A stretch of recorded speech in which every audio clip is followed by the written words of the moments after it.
Hi welcome to Sruju channel. Aase ಧಾರಾವಾಹಿ ಇವತ್ತಿನ ಸಂಚಿಕೆ ಹೇಗಿದೆ ನೋಡ್ಕೊಂಡು ಬರೋಣ ಬನ್ನಿ. ಅದಕ್ಕಿಂತ ಮೊದಲು ನಮ್ಮ ಚಾನಲ್ನ ಹೊಸದಾಗಿ ನೋಡ್ತಾ ಇದ್ದರೆ ಯಾರಾದರೂ ಸಬ್ಸ್ಕ್ರೈಬ್ ಮಾಡ್ಕೊಳ್ಳದೆ ನೋಡ್ತಾ ಇದ್ದಾರೆ ದಯವಿಟ್ಟು ಸಬ್ಸ್ಕ್ರೈಬ್ ಮಾಡ್ಕೊಳ್ಳಿ. ಮೊದಲಿಗೆ ಮೀನಾ ಮತ್ತು ಸೂರ್ಯ ಅವರು ರಂಗನಾಥ್ ಮತ್ತು ಲಕ್ಕಿ ಅಜ್ಜಿ ಎಲ್ಲ ಮಾತಾಡ್ತಾ ಇರ್ತಾರೆ. ಮೀನಾ ಬಂದು ಅಜ್ಜಿ ಬನ್ನಿ ತಿಂಡಿ ತಿನ್ನಿ ಅಂತ ಹೇಳ್ತಾರೆ. ನನಗೆ ತಿಂಡಿ ಏನು ಬೇಡ ಕಣಮ್ಮ, ಹಸುವಾಗ್ತಾ ಇಲ್ಲ, ನೀನು ಮಾರ್ಕೆಟ್ಗೆ ಹೋಗಬೇಕು ಅಂತಿದ್ದಲ್ಲ, ಹೋಗಿ ಹೂ ತಗೊಂಡು ಬರೋಗು ಅಂತ ಹೇಳ್ತಾರೆ. ರಂಗನಾಥ್ ಅವರು ಮೀನಾ ನೀನು ಫಸ್ಟು ಹೋಗಿ ಮಾರ್ಕೆಟ್ಗೆ ಹೋಗಿದ್ದು ಬರೋಗಮ್ಮ, ಆಮೇಲೆ ಬೇಕಾದರೆ ಹಾಕೊಡುವಂತೆ, ಹಂಗೂ ಏನಾರ ಬೇಕು ಅಂದರೆ ನಾವು ಇದೀವಿ, ನಾವು ನೋಡ್ಕೋತೀವಿ ಅಂತ ಹೇಳ್ತಾರೆ. ಸರಿ ಮೀನಾ ಆಯಿತು ಬಾ ಹೋಗೋಣ ಅಂತ ಸೂರ್ಯ ಅವರು ಕರ್ಕೊಂಡು ಹೋಗ್ತಾರೆ. ಶಾಂತಿ ಅವರು ದುಡ್ಗೋಸ್ಕರ ತುಂಬ ಪ್ರಯತ್ನ ಪಡ್ತಾ ಇರ್ತಾರೆ. ಸರಿ ಕಸ್ತೂರಿಗಾದರೂ ಫೋನ್ ಮಾಡಿ ಕೇಳೋಣ ಅಂತ ಕಸ್ತೂರಿ ಅವ್ರಿಗೆ ಫೋನ್ ಮಾಡ್ತಾರೆ.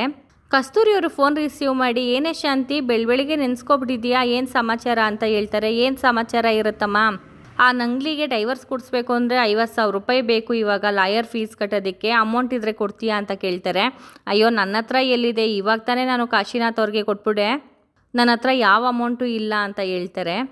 ನೀನು ವಿಶಾಲಾಕ್ಷಿ ಅವ್ರನ್ನ ಕೇಳು ಶಾಂತಿ, ಅವ್ರ ಹತ್ರ ಸಿಗುತ್ತೆ ಅಂತ ಹೇಳ್ತಾರೆ. ನಾನು ಆವಾಗಲೂ ಈಸ್ಕೊಂಡಿದ್ದೀನಿ ಕಣೆ, ಈಸ್ಕೊಂಡು ಮನೋಜ ಏನಕ್ಕೋ ಬೇಕು ಅಂತ ಈಸ್ಕೊಬಿಟ್ಟಿದ್ದಾನೆ, ಈಗ ಪದೇ ಪದೇ ಕೇಳೋದಷ್ಟು ಚೆನ್ನಾಗಿರಲ್ಲ, ಒಂದು ಕೆಲಸ ಮಾಡು ನೀನೇ ಕೇಳ್ತೀಯಾ ಅಂತ ಹೇಳಿದಾಗ ಕೇಳ್ತೀನಿ, ಆದರೆ ನನಗೆ ಬೇಕು ಅಂತ ಕೇಳಲ್ಲ, ಶಾಂತಿಗೆ ಬೇಕು ಅಂತ ಕೇಳ್ತೀನಿ ಅಂತ ಹೇಳ್ತಾರೆ. ಸರಿ ಸರಿ ಆಯಿತು ಅದೇ ಹೇಳು ಅಂತ ಹೇಳಿ ಫೋನ್ ಕಟ್ ಮಾಡ್ತಾರೆ. ಶಾಂತಿಯವರು ಚಿಂತೆ ಮಾಡ್ತಾ ಕೂತಿರ್ತಾರೆ, ಏನು ಮಾಡೋದು ಯಾರಂಗೆ ಕೇಳೋದು ಅಂತ. ಅಷ್ಟಕ್ಕೆ ಮನೋಜ್ ಅವ್ರು ಬರ್ತಾರೆ. ಯಾಕೆ ಮಮ್ಮಿ ಚಿಂತೆ ಮಾಡ್ತಾ ಇದೆಯಾ, ಏನಾಯಿತು ಅಂತಂದಾಗ, ಇನ್ನೇನಪ್ಪ ಮಾಡೋದು, ನಿನಗೆ ಡೈವರ್ಸ್ ಕೊಡಿಸ್ಬೇಕಲ್ಲ, ಆ ಚಿನ್ನು ನಿನಗೆ ಹೊಸ ಬೇಡವಾ, ಅದಕ್ಕೋಸ್ಕರ ಯೋಚನೆ ಮಾಡ್ತಾ ಇದ್ದೀನಿ ಅಂತ ಹೇಳ್ತಾರೆ. ಈ ಲೈಫೇ ಚೆನ್ನಾಗಿಲ್ಲ ಅಪ್ಪ, ಹೊಸ ಚಿನ್ನನ್ನ ಮದುವೆ ಆಗಬೇಕು ಅಂತಂದರೆ ಈ ಚಿನ್ನಿಗೆ ಡೈವರ್ಸ್ ಕೊಡಿಸ್ಬೇಕು, ಅದಕ್ಕೆ ಇವಾಗ ದುಡ್ಡು ಬೇಕು, ಏನು ಮಾಡೋದು ಅಂತಂದಾಗ ಹೋಗ್ಬಿಟ್ಟು ನಿನ್ನ ಶೋರೂಮಲ್ಲಿ 50,000 ಎತ್ಕೊಂಡು ಬಾ ಅಂತ ಹೇಳ್ತಾರೆ. ನಾನು 50,000ನ ನನ್ನ ಹತ್ರ ಎಲ್ಲಿದೆ ಮಮ್ಮಿ, 1 ರೂಪಾಯಿನೂ ದುಡ್ಡಿಲ್ಲ ನನ್ನ ಹತ್ರ, ಬೇಕಾದರೆ ಆ ರೋಹಿಣಿ ಇಲ್ಲೇ ಬಂದು ಇದ್ಬಿಡ್ಲಿ, ಆದರೆ ನಾನು ಮಾತ್ರ 1 ರೂಪಾಯಿನೂ ಕೊಡಲ್ಲ ಅಂತ ಹೇಳ್ತಾರೆ. ಶಾಂತಿಯವರು ಏನು ಅಂದೆ ನೀನು, ಅವಳು ಇಲ್ಲೇ ಬಂದಿರಬೇಕಾ ಅಂತ ಚೆನ್ನಾಗಿ ಹೊಡಿತಾರೆ. ವಿಶಾಲಾಕ್ಷ್ಮಿ ಮತ್ತು ರೋಹಿಣಿ ಅವರು ಮಾತಾಡ್ತಾ ಇರ್ತಾರೆ. ವಿಶಾಲಾಕ್ಷಿ ಅವರು ರೋಹಿಣಿ ಇವಾಗ ಏನು ಮಾಡಬೇಕು ಅಂತ ಅಂದ್ಕೊಂಡಿದೀಯಾ, ಯಾವ ಥರ ವಾದ ಮಾಡ್ತೀಯಾ ಅಂತ ಹೇಳ್ತಾರೆ.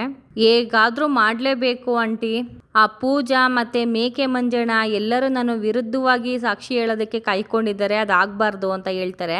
ಸರಿ ಇವಾಗ ಏನು ಮಾಡ್ತೀಯ, ಅವ್ರನ್ನೆಲ್ಲ ಕೊಂಡ್ಕೋತೀಯಾ ಅಂತ ವಿಶಾಲಾಕ್ಷಿ ಅವ್ರು ಕೇಳಿದಾಗ, ದುಡ್ಡಿಗೆಲ್ಲ ಅವರಿಬ್ಬರು ಬಗ್ಗಲ್ಲ ಆಂಟಿ, ಅವ್ರನ್ನ ಬೇರೆ ಥರನೇ ಟ್ರ್ಯಾಪ್ ಮಾಡಬೇಕು ಅಂತ ಹೇಳ್ತಾರೆ. ಯಾವ ಥರ ಮಾಡ್ತೀಯ ಅಂದರೆ ಗೊತ್ತಿಲ್ಲ ಆಂಟಿ ಯಾವ ಥರ ಮಾಡಬೇಕು ಅಂತ, ಒಟ್ಟಲ್ಲಿ ಅವ್ರನ್ನ ಟ್ರ್ಯಾಪ್ ಮಾಡೇ ಮಾಡ್ತೀನಿ ಅಂತ ಹೇಳ್ತಾರೆ.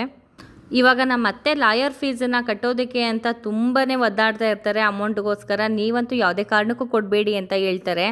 ಇಲ್ಲ ಕಣಮ್ಮ ನಿನ್ನ ಪರವಾಗಿ ನಾನಿದ್ದೀನಿ ಅಂತ ಅಂದಮೇಲೆ ಈಗ ಅವ್ರಿಗೆ ದುಡ್ಡು ಕೊಡೋಕ್ಕಾಗುತ್ತಾ, ನಾನು 1 ರೂಪಾಯಿನೂ ಕೊಡಲ್ಲ ಅಂತ ಹೇಳ್ತಾರೆ. ಸರಿ ಆಂಟಿ ಅಂತ ಹೇಳಿ ಹೊರಡ್ತಾರೆ. ರವಿ ಅವ್ರು ಬಂದು ಅಜ್ಜಿ ಯಾವಾಗ ಬಂದೆ ಅಂತಂದಾಗ, ಎಲ್ಲೋಗಿದೆ ಮಗ ನೀನು, ನಾನು ಬೆಳಿಗ್ಗೆನೇ ಬಂದಲ್ಲ ಅಂತ ಹೇಳ್ತಾರೆ. ಇಲ್ಲೇ ಇದ್ದೆ ಅಜ್ಜಿ, ನಾನು ಹೊರಗಡೆ ಬಂದಿರಲಿಲ್ಲ ಅಷ್ಟೇ ಅಂತ ಹೇಳ್ತಾರೆ. ಸೂರ್ಯ ಮತ್ತು ಮೀನಾ ಅವರು ಹೂ ತೊಗೊಂಡು ಬರ್ತಾರೆ. ಮನೋಜ್ ಅವರು ಈ ಲೈಫೇ ಚೆನ್ನಾಗಿಲ್ಲ ಅಪ್ಪ, ನಾನು ಎಂತೆಂಥ ಒಳ್ಳೆ ಹೋಟ್ಲಲ್ಲಿ ಕೂತ್ಕೊಂಡು ಒಳ್ಳೆ ಊಟ ತಿಂಡಿ ಸವಿ ರುಚಿನ ಸವಿಬೇಕಾದವನು, ಅಂಥದ್ರಲ್ಲಿ ಈ ರೋಜ್ ಹೂವು ಈ ಚೆಂಡು ಹೂದ ವಾಸನೆಯನ್ನು ಕುಡಿಬೇಕೇನ್ರೋ ಅಂತ ಹೇಳ್ತಾರೆ. ರಂಗನಾಥ್ ಅವರು ಮಂಗ್ ಬಡೆತದೆ, ನಿನಗೆ ಈ ಕೆಟ್ಟ ವಾಸನೆ ಕುಡಿದು ಈ ಒಳ್ಳೆ ವಾಸನೆ ನಿನಗೆ ಗೊತ್ತಾಗ್ತಾ ಇಲ್ಲ ಕಣೋ ಅಂತ ಬೈತಾರೆ. ಲಕ್ಕಿ ಅಜ್ಜಿ ಅವರು ಸರಿ ಅದೆಲ್ಲ ಬಿಡಿ, ಇವಾಗ ಶ್ರುತಿ ಎಲ್ಲಿ ಅಂತ ಹೇಳ್ತಾರೆ.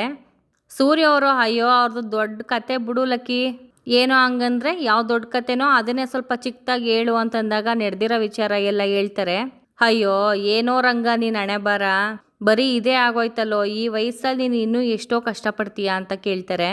ರಂಗನಾಥ್ ಅವರು ನಾವು ಪಡ್ಕೊಂಡು ಬಂದಿದ್ದು ಅಮ್ಮ, ಇನ್ನೇನು ಮಾಡೋಕ್ಕಾಯ್ತದೆ, ಅನುಭವಿಸ್ಲೇಬೇಕಲ್ವಾ ಅಂತ ಹೇಳ್ತಾರೆ. ಸೂರ್ಯ ಅವರು ಸರಿ ಆಯಿತು ಇವಾಗ ರತ್ನಾಕನ್ಗೆ ಅವ್ರಿಗೆಲ್ಲ ಫೋನ್ ಮಾಡ್ದೇನೆ ನೀನು ಅಂತ ಹೇಳ್ತಾರೆ.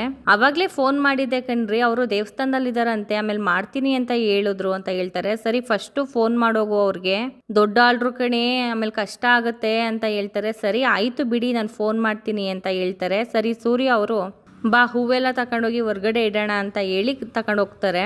ಲಕ್ಕಿ ಅಜ್ಜಿ ಅವರು ಇದರಲ್ಲಿ ಖರ್ಚೆಷ್ಟಾಗುತ್ತೆ ಮೀನಾ, ಹೂ ಕಟ್ಟೋರಿಗೆ ದುಡ್ಡೆಷ್ಟು ಕೊಡಬೇಕು ಅಂತ ಕೇಳ್ತಾರೆ.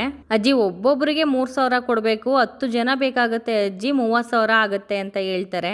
ಸರಿ ಆಯಿತು ನೀವು ಹೂ ತಗೊಂಡೋಗಿಡಿ ಅಂತ ಅವ್ರನ್ನ ಕಳಿಸ್ಬಿಟ್ಟು ರಂಗನಾಥ್ ಮತ್ತು ಶಾಂತಿ ಮನೋಜ್ ಅವ್ರನ್ನ ಲಕ್ಕಿ ಅಜ್ಜಿ ಹೊರ್ಗಡೆ ಬನ್ನಿ ಅಂತ ಕರ್ಕೊಂಡು ಹೋಗ್ತಾರೆ. ಶಾಂತಿ, ಇವಾಗ ದುಡ್ಡಿಗೆ ಏನೇ ಯೋಚನೆ ಮಾಡಿದೀಯಾ ಅಂತ ಹೇಳ್ತಾರೆ. ಏನು ಮಾಡೋದು, ನಿಮ್ಮನ್ನು ಕೊಡಿ ಅಂತಂದರೆ ನೀವು ಕೊಡ್ತಾ ಇಲ್ಲ, ನಮ್ಮ ಹತ್ರ ಅಂತೂ ಅಮೌಂಟ್ ಇಲ್ಲ, ಏನು ಮಾಡೋದೋ ಗೊತ್ತಿಲ್ಲ ಅಂತ ಹೇಳ್ತಾರೆ.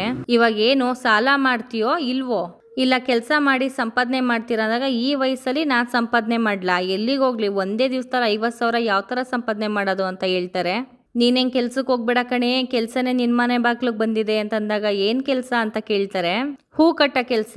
ನಾನಾ ಹೂ ಕಟ್ಟಬೇಕಾ ಅಂತ ಶಾಂತಿ ಅವ್ರು ಹೇಳ್ತಾರೆ. ನೀನೇ ಹೂ ಕಟ್ಟಬೇಕು, ಹೂ ಕಟ್ಟೋದ್ರಲ್ಲಿ ಏನೇ ತಪ್ಪಿದೆ. ರಂಗನಾಥ್ ಅವರು ದೇವ್ರ ಕೆಲಸ ಶಾಂತಿ, ಒಳ್ಳೇದಾಗತ್ತೆ, ಹೂ ಕಟ್ಟು ಅಂತ ಹೇಳ್ತಾರೆ. ಆಗಲ್ಲಪ್ಪ, ನಾನಂತೂ ಹೂ ಕಟ್ಟಲ್ಲ ಅಂತ ಹೇಳ್ತಾರೆ. ಮನೋಜ್ ಅವರು 5 ಡಿಗ್ರಿ ಮನೋಜ, ನಾನು ಹೂ ಕಟ್ಟಬೇಕಾ ಅಂತ ಹೇಳ್ತಾರೆ. ಹೌದು, ನಿನಗೆ ತಾನೇ ದುಡ್ಡು ಬೇಕಾಗಿರೋದು, ನೀನೇ ಕಟ್ಟಬೇಕು ಅಂತ ರಂಗನಾಥ್ ಅವ್ರು ಹೇಳ್ತಾರೆ. ಶಾಂತಿ ಅವರು ಆಗಲ್ಲ ಅಂತ ಹಠ ಮಾಡ್ತಾ ಇರ್ತಾರೆ. ಮನೋಜ್ ಅವರು, ಅಮ್ಮ ಬಾಯಿಲಿ 1 ನಿಮಿಷ ಅಂತ ಪಕ್ಕಕ್ಕೆ ಕರ್ಕೊಂಡು ಹೋಗಿ, ಅಮ್ಮ ಇವಾಗ ನೀನು ಒಪ್ಕೋ, ಕಟ್ಟ ಥರ ನಾಟಕ ಮಾಡೋಣ, ಸ್ವಲ್ಪ ಹೊತ್ತು ಕಟ್ಬಿಟ್ಟು ನಮ್ಮ ಕೈಲಿ ಆಗಲ್ಲ ಅಂತ ಹೇಳಿ ಹೊರಟೋಗೋಣ, ಆಮೇಲೆ ಕಣ್ಣೀರು ಹಾಕ್ಕೊಂಡು ಎಮೋಷನಲ್ ಆಗಿ ಮಾತಾಡಿದ್ರೆ ಗಂಡ ಹೆಂಡ್ತಿ ಕರಗಿ ನಮಗೆ ನೀವು ಕೊಡ್ತಾರೆ ಅಂತ ಹೇಳ್ತಾರೆ. ಅವಾಗ ದುಡ್ಡೆಲ್ಲ ಈಸ್ಕೊಂಡೋಗಿ ತಗೊಂಡೋಗಿ ಲಾಯರಿಗೆ ಕೊಟ್ಬಿಡೋಣ, ಅಲ್ಲಿಗೆ ಮುಗೀತಲ್ವಾ ಅಂತ ಹೇಳ್ತಾರೆ. ಇದು ಒಳ್ಳೆ ಐಡಿಯಾನೇ ಕಣೋ, ಸರಿ ಬಾ ಹೋಗಿ ಹೇಳೋಣ ಅಂತ ಹೇಳಿ, ಆಯಿತು ನಾವು ಹೂ ಕಟ್ಟಕ್ಕೆ ಒಪ್ಕೊಂಡಿದ್ದೀವಿ, ಕಟ್ತೀವಿ, ಹೋಗಿ ಹೇಳಿ ಮೀನಿಂಗೆ ಅಂತ ಹೇಳ್ತಾರೆ. ನಾವ್ಯಾಕೆ ಕೇಳಬೇಕು, ನಿನಗೆ ತಾನೇ ದುಡ್ಡು ಬೇಕಾಗಿರೋದು, ನೀನು ಹೋಗಿ ಮೀನಿಂಗೆ ಕೇಳು ಅಂತ ಹೇಳ್ತಾರೆ. ಇಲ್ಲಿಗೆ ಇವತ್ತಿನ ಎಪಿಸೋಡ್ ಮುಕ್ತಾಯವಾಗುತ್ತೆ. Thank you for watching. ನಮ್ಮ ವಿಡಿಯೋ ಸ್ವಲ್ಪನಾದ್ರು ನಿಮ್ಗೆ ಇಷ್ಟ ಆಗಿದ್ರೆ ಪ್ಲೀಸ್ ಸಬ್ಸ್ಕ್ರೈಬ್ ಮಾಡ್ಕೊಳ್ಳೋದನ್ನ ಮರಿಬೇಡಿ.